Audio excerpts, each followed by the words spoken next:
She stared me down with that same cold smirk she always wore, then said the one thing I never thought I would hear. "Call your peasant mother, let her come from the village, she'll be my cleaning lady." The room went silent. My hands trembled, but I held back my tears. I had been insulted before. But this was different. What she did not know was that my mother was not just anyone. And when she finally walked through that door, elegant, calm, and carrying a secret no one expected, the entire room fell into stunned silence, including my mother-in-law. What happened next changed everything. My name is Eliza Walker. I am 26 years old, and up until a few months ago, I believed I had the perfect life. I had a husband who seemed to love me, a dream job at a publishing company, and a beautiful apartment in Chicago. I was not born into wealth, and I never tried to hide it. My mother raised me alone in a small village in Indiana, where she worked multiple jobs just to make sure I could go to college. We never had much, but we had love, and I was proud of her. I met Adam Carlson when I was 23. He was charming, successful, and from a wealthy family. At first, I was intimidated by his work, but he insisted that none of it mattered to him. He loved me for my brain, my values, and the way I treated people, or so he said. We got married after just a year of dating, and that was when I started to see little cracks in the perfect image he had painted. The first red flag was his mother, Victoria Carlson, a 58-year-old woman with a cold stare, perfectly styled hair, and a tongue sharp enough to slice through steel. She hated me from the moment we met. Not for anything I said or did, but simply because I was, in her words, not one of them.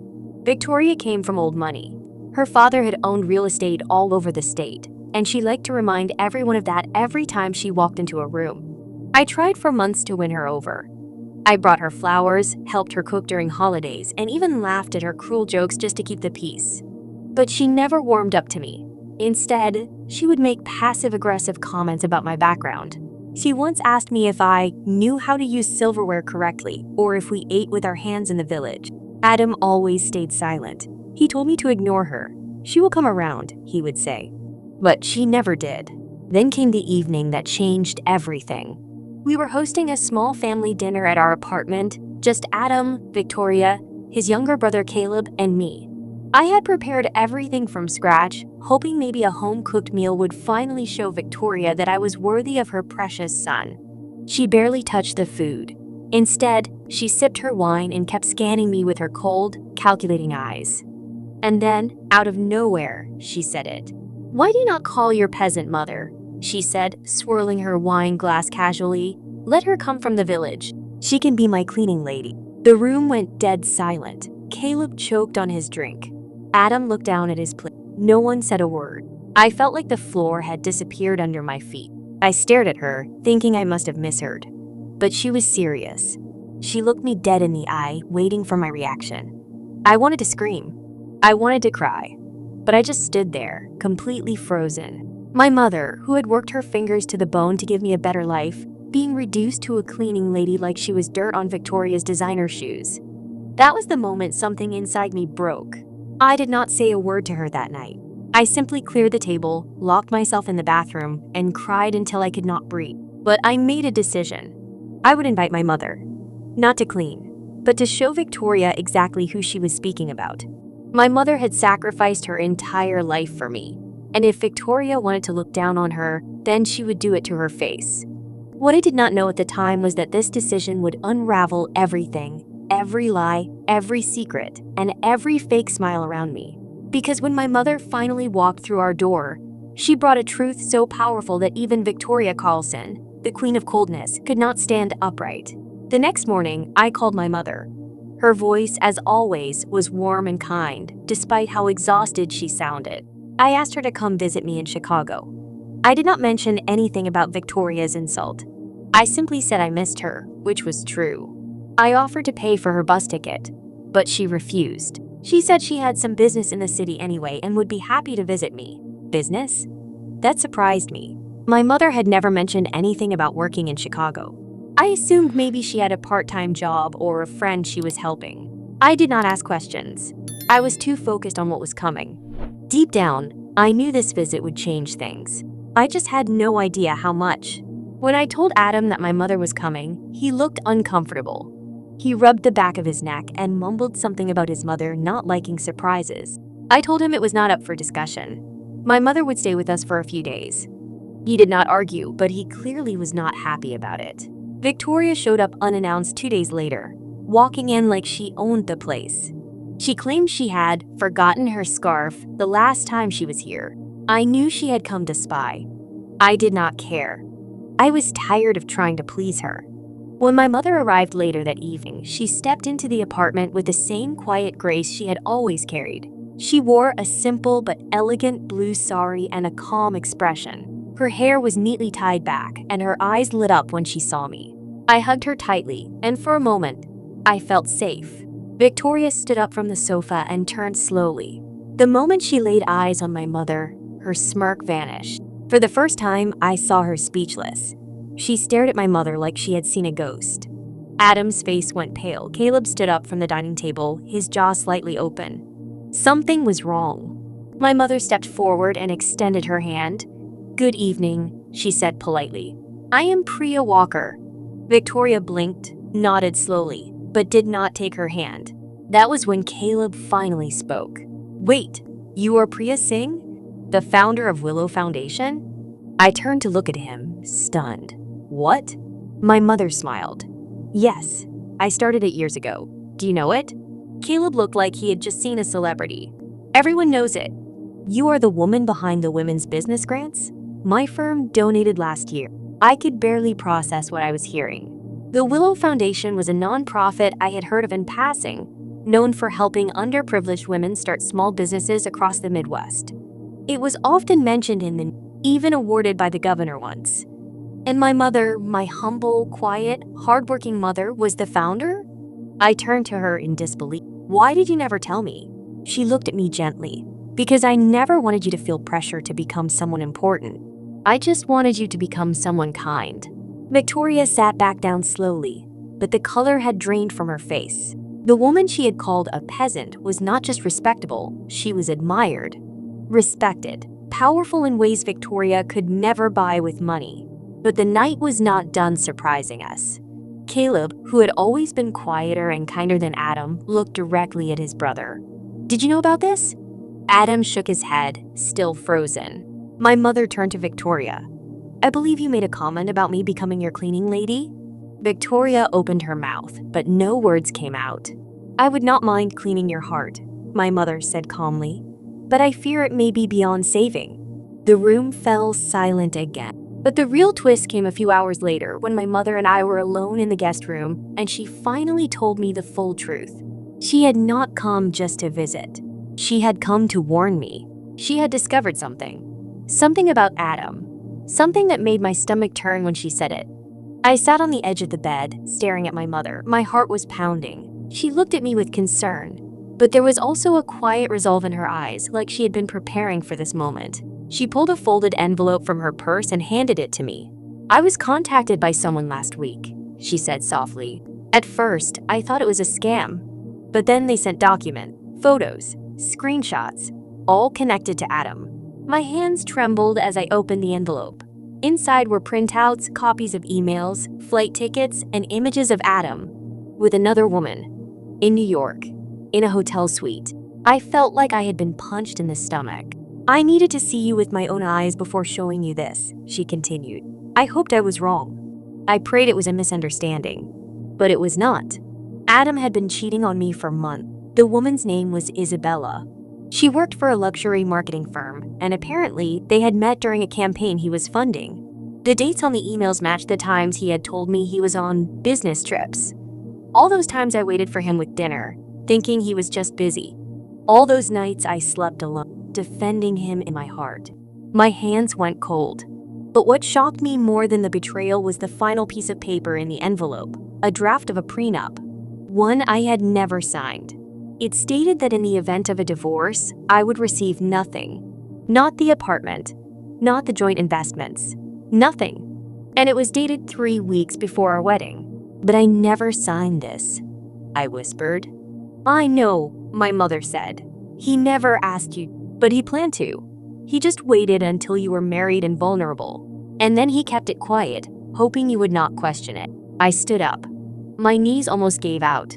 I had been living in a dream, and now I was drowning in reality. But I was not the same girl I was 2 years ago. I had grown. I had my mother beside me, and I had nothing left to lose. The next day, I confronted Adam.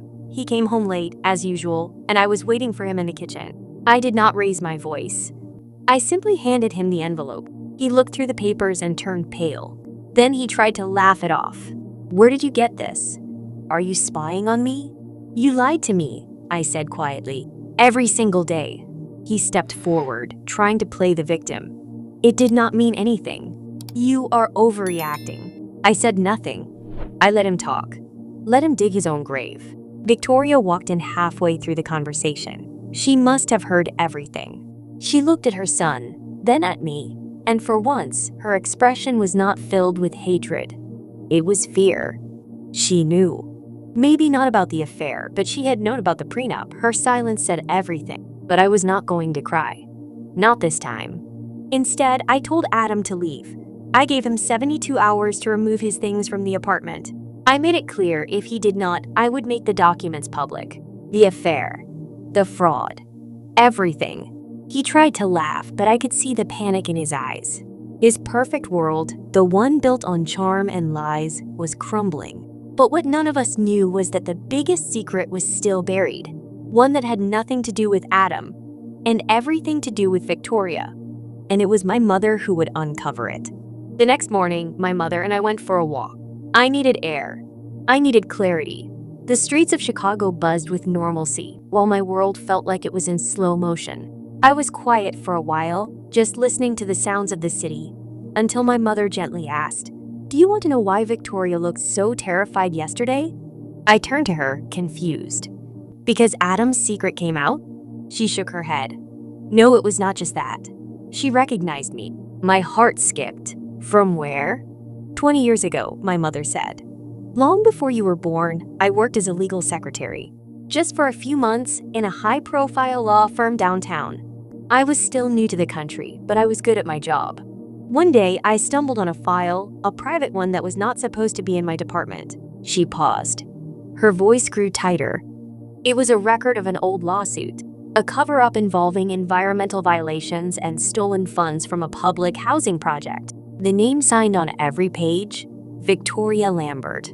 I froze. She was much younger then, using her maiden name, but I never forgot her face. She forced me out of that job, threatened to blacklist me if I ever spoke of what I saw.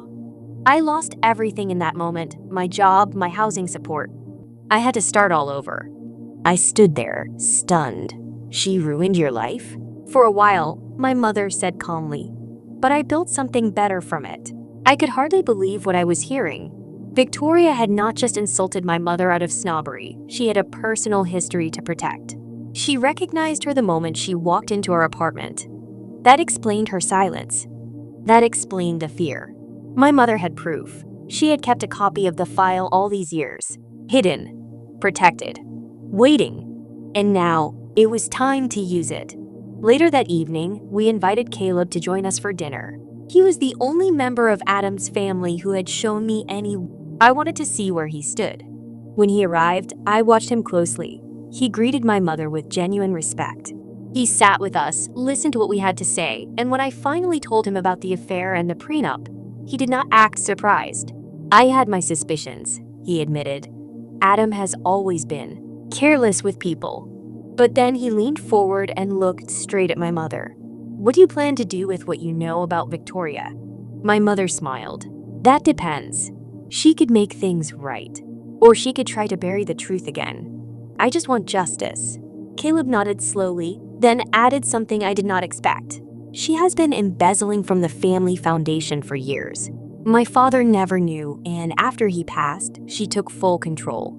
If your documents are real, I will help you expose her." The ground beneath me shifted again. Caleb was offering to turn against his own mother, to stand beside me. But as powerful as that moment was, it could not prepare us for what happened next. The following morning, we woke up to the sound of pounding on the. Adam had returned, but he was not alone. 2 police officers stood behind him, and they were not here for me. They were here for my mother. My pulse roared in my ears as the police stepped inside. Adam's smug face twisted into a cruel grin as he crossed his arms, watching me. The lead officer spoke calmly, but his words felt like bullets. We received an anonymous tip regarding identity fraud and immigration violations tied to a woman named Layla Rashid. Is that you, ma'am? My mother did not flinch. She simply nodded and handed them her ID. I have nothing to hide, she said, her voice steady. I turned to Adam, stunned. You did this? He raised an eyebrow. You wanted a war, Emma. I am just playing my part. They did not arrest her, but they asked her to come in for questioning. I offered to go with her, but she shook her head and whispered, Stay. Watch him. As soon as they left, I turned to Adam. You are disgusting. He smirked. Your little revenge plan ends here. Go back to whatever peasant farm your mother came from. You do not belong here. I stared at him, at the man I once loved. Then I reached into the drawer and pulled out the flash drive my mother had given me. You might want to call your mother, I said coldly. Because if my mom goes down, Victoria goes with her. Adam's face dropped. I walked out, slamming the door behind me, shaking with rage. I needed help. I needed to know my next move. So I called Caleb. He picked up on the first ring. I told him everything, the police, the accusation, Adam's threats. Caleb cursed under his breath and told me to meet him. We went straight to a friend of his who worked in a legal firm. Within an hour, we had verified that the report filed against my mother was built on an old clerical error from decades ago, an expired visa renewal that had been properly corrected but never updated in one department's system. The error had already been cleared. The case would not hold. But the real twist came when Caleb's contact found something else. Something Adam never expected us to find. The prenup Adam had drafted? It was never filed. In fact, Adam had no legal protection. Our assets were joint, and he had been siphoning money into a private account, one his financial advisor had flagged as suspicious. Caleb had access to that information. That meant Adam was now open to being sued. For financial fraud. For emotional damages. For misrepresentation. We had him. But the biggest crack came later that night. Caleb invited me over to his place to discuss the next steps. His condo was sleek, minimal, filled with art, nothing like the cold extravagance of Victoria's world. I sat on the couch, still processing everything, when he walked in with a box. This belonged to my father, he said. I never told anyone, but I think you should see it. Inside were letters. Dozens of them, all addressed to someone named R. I never understood who R was, Caleb said, but based on the dates and the initials, I think he was in love with someone. Someone your mother's age. Someone he never married because of pressure from his family. My mother. I picked up one of the letters. The handwriting was delicate, full of longing. The last one stopped me cold. My dearest R, I made a mistake. I should have chosen love. But I was a coward. And now I watch from the sidelines as you struggle alone. I see the girl, your daughter, growing strong. She has your fire, your kindness. I hope one day she knows who she really is. I looked up at Caleb, my throat dry. Are you saying? He nodded slowly. It is possible that my father was your father too. The room spun around me. Adam was not just my ex-husband. He might have been my half-brother. I stared at Caleb, my breath caught in my throat, my hands trembling over the old letter in my lap. Everything inside me screamed that this could not be true, that this was too twisted, too cruel. But deep down, something started to click. Something I had ignored for years. The way Victoria always looked at me with more than just disdain, with guilt. The way she hated my mother not just for being poor, but for being a reminder of something, or someone, she had tried to erase. I went home that night and confronted my mother with the letter. She stared at it for a long time, her eyes distant, glassy. I never wanted you to find out like this, she whispered. So it is true? I asked, barely able to speak. She nodded. His name was Charles Lambert. He was kind. He loved me. But his family hated that I was foreign, that I worked in an office, that I was not from money. Victoria found out. She threatened to ruin him. He left Emma. He did not fight for us. Tears slid down my cheeks. So, Adam? My mother looked up sharply. No, Adam was from another woman Charles married years later. You and Adam are not biologically related. He is your father's son by name only, not by blood. Relief flooded through me, but it was followed by a deeper, more bitter emotion: fury. I had married into the family that once destroyed my mother. I had allowed Victoria to humiliate me, all while she had once stolen everything from my own bloodline. My father never even knew me, but now I understood something far more important. The Lamberts were not untouchable. Their secrets were rotting just beneath the surface, and I was done being quiet. The next morning, I met with a lawyer. Caleb joined me. Together, we presented the financial evidence of embezzlement from the Lambert Foundation, the unfiled prenup, and my mother's wrongful termination from the law firm, tied to falsified records that Victoria had orchestrated. It was more than enough to trigger an internal investigation. That night, Victoria showed up at my apartment, alone, unannounced. Her face was pale. Her voice was cold but shaken. "I suggest you back off," she said, standing in my doorway like a ghost. "You do not want to bring this kind of shame on yourself." I stepped aside.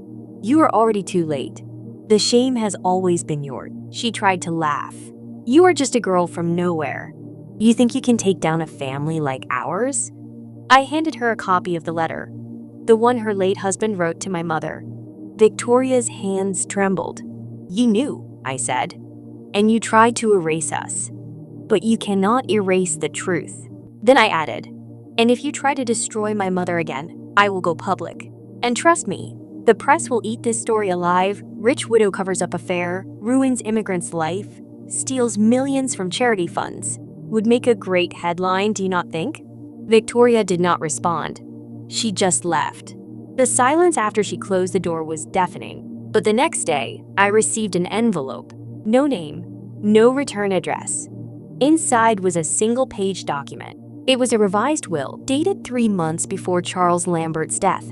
In it, he named me, Emma Rashid, as a rightful heir to 30% of his personal estate. The document had never been processed, but it was real, and it meant the war was not over. It had just begun. I stared at the will in disbelief, my fingers tracing the edges of the faded paper like it might vanish at any moment. My name, printed clearly next to the words 30% of estate, changed everything. My entire life, I had believed we were outsiders, barely tolerated by the powerful. But now I realized I had been born with a piece of that power.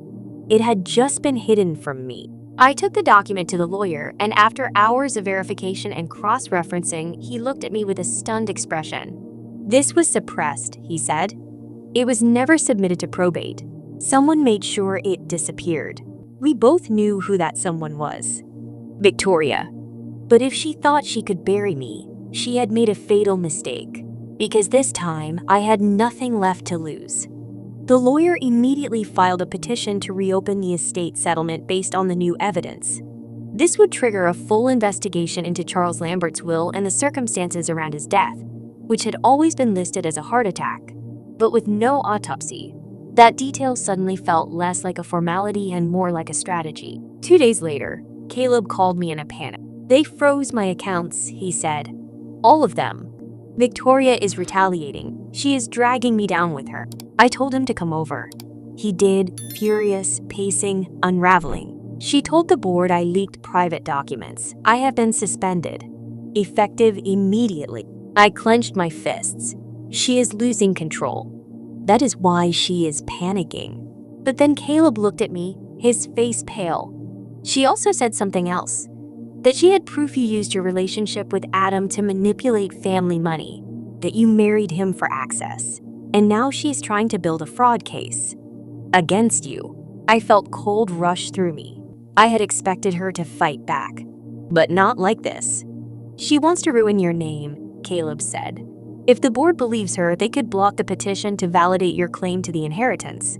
I took a deep breath. "Then we need to expose her before she buries us."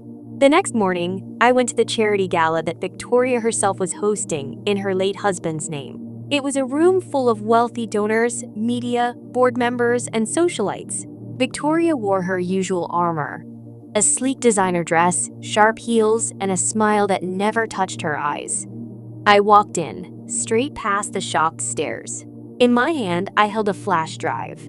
I had emailed the contents to a journalist 2 hours earlier. The drive contained not just the will, but financial records of foundation money being funneled into offshore accounts connected to shell companies, owned by Victoria.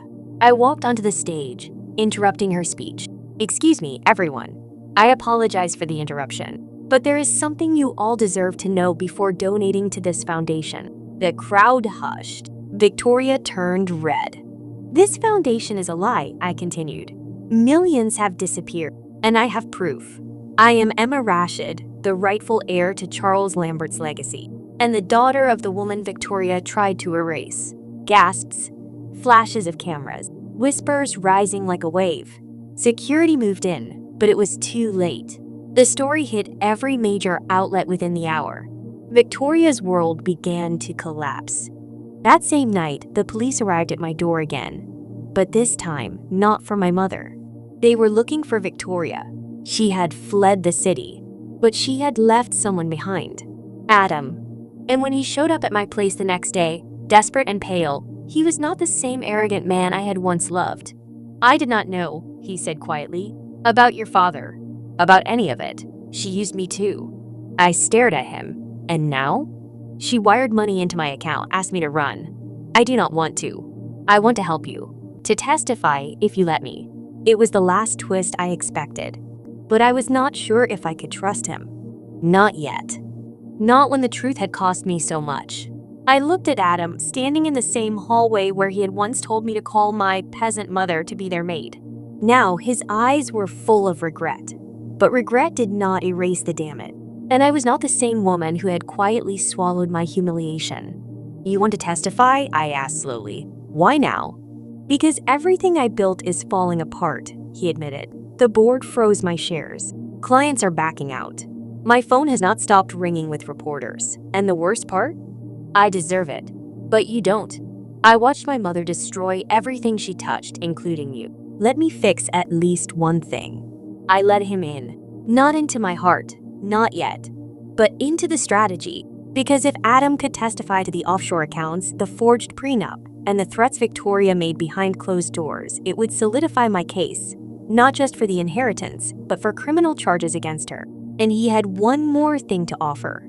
"I found a safe," he said, "in her old study. I think it has your father's original journal. Maybe letters. Maybe even a confession she kept from him." The next night, under legal escort and with court approval, we entered the Lambert estate. The once pristine house was quiet, almost abandoned, as if its wealth had started to rot along with the secrets it held. Adam led us to a hidden panel behind the fireplace, and there it was, a rusted steel safe. It took 2 hours to crack. Inside, we found over a dozen leather-bound notebooks. Charles Lambert's handwriting, his thoughts, suspicions, even regrets. And in one of the notebooks, on a yellowed page, we found a sentence that changed everything. "If anything happens to me, tell Emma who she deserves the truth." He knew. He had known about me. He wanted to protect me. He just never got the chance. A few days later, with the new evidence submitted, the court officially ruled that the suppressed will was valid. I was now a recognized heir to the Lambert estate. The media frenzy intensified. Reporters camped outside my apartment. People speculated on everything: my past, my motives, my rise from nobody to heiress. They called me a modern Cinderella. But I did not feel like one. I felt like a survivor. But then came the next blow. A phone call from an unknown number. I picked up, expecting another reporter. Instead, it was Victoria. Her voice was calm, almost too calm. "You think you won, but you have no idea what you have stepped into. This family, this legacy, it goes far deeper than you understand. Be careful, Emma. Some doors, once opened, cannot be closed again." The line went dead. My chest tightened. I should have felt victorious. But something told me the war was not over. Not yet. Because the final secret was still buried. And someone else, someone I never expected, was about to dig it up. The call from Victoria echoed in my head for days. I tried to shake it off as one last attempt at intimidation. But deep down, I knew she meant every word. There was still something she was hiding, something bigger than money, bigger than inheritance, something dangerous. And I was not wrong. 3 days after the court ruling, I received an anonymous package at my door. No return address. Just my name written in shaky pen. I opened it, heart pounding. Inside was a photograph. A grainy, old image of my mother, standing next to Charles Lambert. But they were not just standing side by side. His hand was on her shoulder, and her eyes were locked with his in a way that said everything words never had to. And behind them stood someone else. A little boy, no older than 7. Curly hair, pale skin, holding Charles' hand. My stomach dropped. This was not just a scandal. It was a bombshell. I took the photo to the lawyer, and within hours, we had a forensic analyst confirm the date, almost 28 years ago. I did the math in my head. That boy would be around 35 today, which meant he could still be alive. He could be Charles' other child, another heir, my half-brother. And if that was true, then everything, the estate, the companies, the trust funds could be thrown into chaos once more. I needed answers. I confronted my mother, who had been staying with me ever since the court decision. She had kept mostly quiet, trying not to interfere, but when I showed her the photo, her eyes filled with tears. "I never meant for this to reach you," she whispered. "Yes, that is your brother." I could barely breathe. "Where is he?" "He was taken from me," she said, "by Charles' people. When I refused to go along with their plan to disappear quietly, they threatened to destroy me. I was young, broke, and alone. They told me I could keep one child or lose both. I had to choose. And I chose you." I dropped into a chair, my hands shaking. Somewhere out there, I had a brother, a blood relative I never knew existed. And now I had the resources, the power, and the legal standing to find him. With Caleb's help, who had been quietly working in the background, rebuilding trust with the board and gathering intelligence on the Lambert Empire, we traced records hidden under aliases, private adoptions, and sealed files. Then we found him, working as a mechanical engineer in Arizona, married, 2 kids. No idea who he really was. His name was Ryan. I flew out there alone. He answered the door, polite but cautious. I saw it in his eyes. He recognized me, even if he did not know why. When I told him the truth, he sat in silence for a long time. Then he laughed, not from amusement, but from disbelief. "So you're saying I'm a billionaire's lost son? That the family who discarded me now wants to split everything?" I nodded. "No one wants to split any. I just want you to know the truth. What you do with it is up to you." He stared at me. "You're brave, to face them all like that." I don't think I could. I looked down. I did not feel brave. I just got tired of being quiet. We talked for hours. By the time I left, he had not decided what to do, but I knew this story was far from finished. When I returned to New York, Caleb met me at the airport, visibly shaken. "Victoria is back," he said. I froze. "What?" "She returned last night, and she is not hiding anymore. She called a press conference. She plans to accuse you of manipulating the system, stealing the will, and forging the financial records." I almost laughed. Even after all the evidence? Caleb looked grim. "She brought someone with her. A new lawyer. But he is not just any lawyer. He is a political fixer. Ex-government. The kind of man who buries truth for a living." And suddenly, it made sense. Victoria was not trying to win in court. She was trying to win in public, to rewrite the story before I could finish telling mine. But what she did not know was that I was about to reveal the final piece.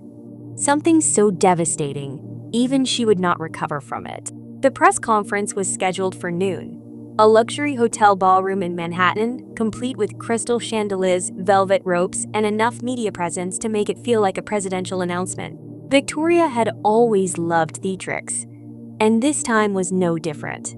She entered in a navy blue power suit, chin high, flanked by her new attorney, a man named Richard Glass. Cold eyes, perfectly rehearsed fake smile. The kind of man who destroyed reputations with a single sentence. I watched from my own hotel room across the street, live stream playing on a tablet. Caleb sat next to me, arms folded, trying to stay calm. My mother was in the corner, praying quietly. Victoria stepped to the podium, and what followed was a masterclass in manipulation. She presented herself as the betrayed matriarch, claimed that I had forged documents, seduced her son to gain access to their wealth, and blackmailed Adam into testifying. She painted me as a vindictive opportunist from a village background who had fooled the world. Her attorney even suggested that I may not be Charles Lambert's daughter at all. I could feel the fire rise in my chest. My hands shook, but I did not storm the room. I waited, because I had something far more powerful than anger. 10 minutes after their final statement, Caleb nodded. It's time. We walked down to the press lounge in the same building, where I had scheduled my own conference. Our attorney handed out sealed folders to every journalist present, copies of Charles' handwritten letters from the safe, audio files of Victoria's threats recorded by Adam, and forensic reports verifying every signature and account. Then I walked to the podium. No speech, just truth. I introduced myself by full name, Emma Grace Lambert. I explained the forged prenup, the hidden journals, the safe. I revealed the sealed adoption. And then I looked straight into the cameras and said what I had not dared to say out loud before. I am not the only one they tried to erase. My brother, Charles' biological son, was taken from my mother against her will, hidden, forgotten, but he is alive. His name is Ryan. And today, I stand not just for myself, but for him. And for every woman who was told she was not good enough because of where she came from. That afternoon, every major news outlet in the country ran a headline about the forgotten Lambert heir. Ryan's image, now verified by DNA, was everywhere. Victoria's press stunt collapsed within hours. But I was not finished. The real twist came when I requested an emergency court hearing. My legal team had found something else in the safe, an unsigned will, handwritten, dated only days before Charles' death. In it, he wrote, "I have come to see that love and legacy are not always inherited through name or blood, but through truth. If anything should happen to me, I ask that my estate be divided equally between my daughter Emma and my son Ryan." The court validated it as a clear expression of intent, and with all the evidence of manipulation, they had no choice but to honor it. Victoria lost everything. Her assets were frozen. Her reputation ruined. Her political fixer?